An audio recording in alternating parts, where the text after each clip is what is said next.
આપણી સાથે વિદેશ નિષ્ણાંત એવા દિગંત સોમપુરા છે, તેમની સાથે વાત કરીશું। ટ્રમ્પ એવું કહે છે કે જે ગેરકાયદેસર ઘૂસણખોરી કરી રહ્યા છે તેમને છાવરવા માટે થઈ અને આ પ્રકારનો જે બિલ જે છે તેનો વિપક્ષ જે છે તે સમર્થન કરી રહ્યું છે, પરંતુ તે અમેરિકાને પોસાય તેમ નથી। આ પ્રકારની વાત છે અને તેના કારણે આ બિલ પાસ છે તે ન થઈ શક્યું। વાસ્તવમાં શું છે?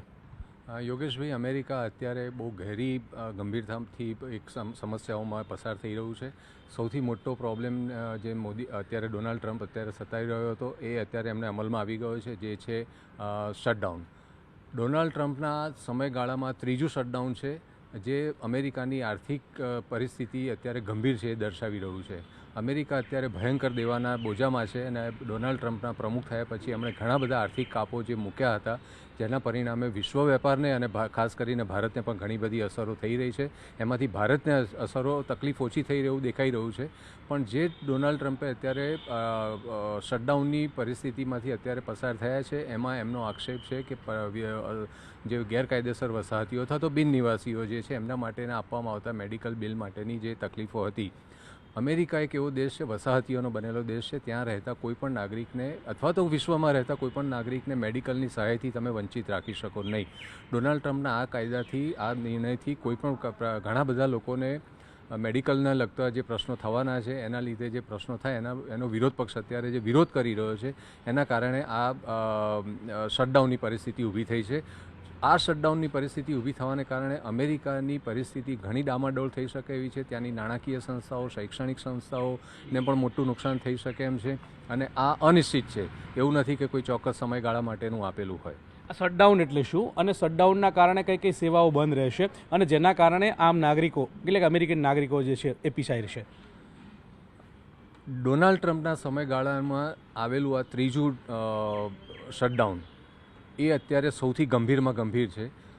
આ શટડાઉનને કારણે ત્યાંની નાણાકીય સંસ્થાઓ, બેન્કિંગ સિસ્ટમ, શાળાકીય એજ્યુકેશન સિસ્ટમને બહુ મોટી તકલીફો આવી શકે એમ છે, જેના લીધે અત્યારે જે મોંઘવારીનો અનુભવ અમેરિકનો કરી રહ્યા છે એમાં એમને વધારો થશે। ત્યાં રહેતા અમેરિકનો સહિત આપણા ભારતીય જે છે એ લોકોને પણ ઘણા બધા વૈશ્વિક પડકારોનો સામનો કરવો પડી શકે એમ છે। આ અમેરિકાના અર્થતંત્ર ઉપર કેટલું અસર કરી શકે તેમ લાગી રહ્યું છે?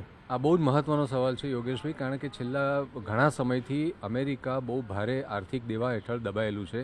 કહેવાતું વિશ્વ જમાદાર અને કહેવાતો ડોલરનો રાજા અમેરિકા અત્યારે એને આર્થિક સ્થિતિ ઘણી બધી ગંભીર છે, એને ઘણા બધા પડકારોનો સામનો કરવો પડી રહ્યો છે અને આવા સંજોગોમાં જો આ શટડાઉન થાય, ડોનાલ્ડ ટ્રમ્પના જક્કી વલણને કારણે અમેરિકનો સહન કરવું પડશે અને અત્યારે વધારે ગંભીર પરિસ્થિતિ ઊભી થશે, જે ત્યાંના સામાજિક અને આર્થિક વ્યવહારો સહિત લોકોની રોજિંદી જીવન શૈલીમાં પણ ઘણો બધો પ્રભાવિત થશે। એટલે એનાથી એવું કહી શકાય કે નોકરી ઉપર ચોક્કસ ખતરો આવી શકે એવી પ્રકારની પરિસ્થિતિ દેખાઈ રહી છે। આ શટડાઉનના લીધે ઘણી બધી ઓફિસો, સરકારી ઓફિસો, નાણાકીય સંસ્થાઓ બંધ થશે, વ્યવહારો બંધ થશે, જેને કારણે એમના વ્યવહારો બંધ થવાથી અમેરિકાને નુકસાન થશે અને સાથે સાથે અમેરિકન નાગરિકોને પણ એટલું સહન કરવાનું આવશે। એટલે બેરોજગારી મોટા પ્રમાણમાં સામે આવે એવું લાગી રહ્યું છે, કારણ કે અન્ય દેશોમાં પણ આપણે આ પ્રકારની પરિસ્થિતિ જોઈ રહ્યા છે, તો શું એ આ શટડાઉનના કારણે એવી અસર લાગી રહી છે, દેખાઈ રહી છે કે શું?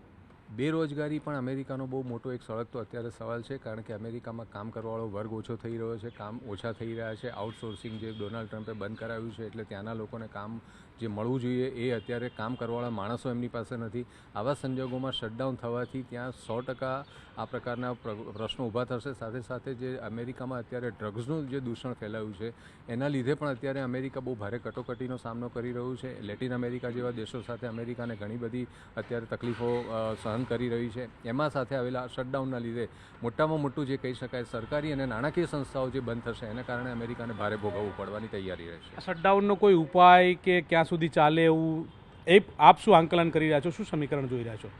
શટડાઉન બંને પક્ષે, વિરોધ પક્ષ અને સત્તાધારી પક્ષ બંને સાથે બેસીને એનો ઉકેલ લાવવો જોઈએ, પણ ડોનાલ્ડ ટ્રમ્પના જક્કી વલણને કારણે આ સંભાવના હાલ પૂરતી કોઈ દેખાતી નથી। ડોનાલ્ડ ટ્રમ્પના આખી દુનિયા જાણી ગઈ છે કે એમનો સ્વભાવ બહુ જક્કી છે, એટલે વિરોધ પક્ષના પણ એમનો જે વલણ છે એ પણ એ લોકો એમના પ્રમાણે પકડી રહ્યા છે કે અમેરિકામાં રહેતા નાગરિકોને જે સગવડ મળવી જોઈએ મળવી જ જોઈએ, અને સાથે અમેરિકામાં રહેતા બીજા લોકોને પણ જે બિનનિવાસીઓને પણ જે મેડિકલની સહાય છે એમાં પણ એ લોકો જે લડત આપી રહ્યા છે એ પણ એમની રીતે ગેરવ્યાજબી નથી। બિલકુલ, તો બિલ જે પ્રમાણે પાસ નથી થયું અને તેના કારણે શટડાઉન જે છે તે લાગી ચૂક્યું છે અને તેના કારણે અનેક લોકોને સીધા પ્રભાવિત થવાના છે, ધંધા રોજગાર ઉપર પણ મોટી અસર થવાની છે અને ખાસ કરીને જે દેશમાં બેરોજગારીની વાત છે તો તેને પણ આવનારા દિવસોમાં અસર કરે તે પ્રકારે લાગી રહ્યું છે. પરંતુ આનો ઉપાય શું છે અને ક્યાં સુધીમાં આ શટડાઉન બંધ થશે તે કહેવું પણ કપરું લાગી રહ્યું છે.